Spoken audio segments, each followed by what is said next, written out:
बीवी 5 दिन पहले मुझे छोड़ के चली गई, इसी गुर्बत और इसी परेशानी की वजह से। अच्छा, गुर्बत की वजह से बीवी ने छोड़ दी। अस्सलाम वालेकुम। अस्सलाम वालेकुम। कैसे हो भाई, ठीक हो? ये किधर जा रहे हो? रक्शे वाले के साथ रुके थे। मैं घंटा घर जा रहा हूँ। घंटा घर जा रहे हो तो मैं आपको लेके जाऊंगा। रक्शे वाले ने कितने पैसे बताए? 400 रुपया मांगे। 400 रुपए? चलो मैं 300 पे आपको लेके मेरे जाऊंगा। पास 300 है नहीं। कितने हैं आपके पास? मेरे पास 50 रुपए है। 50? तो ये तो बहुत कम है। नहीं, मेरे पास है ही। चलो आ जाओ, 50 का लेके जाऊंगा। आ जाओ। मेरा 50 ही देने हैं भाई। हाँ, 50 ही है मेरे पास। 50 ही दे देना। आ जाओ, बैठ जाओ।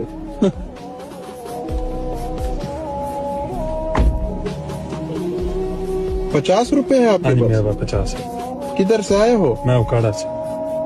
इधर क्या कर रहे हो? इधर काम ढूंढ रहा हूं। कौन सा काम?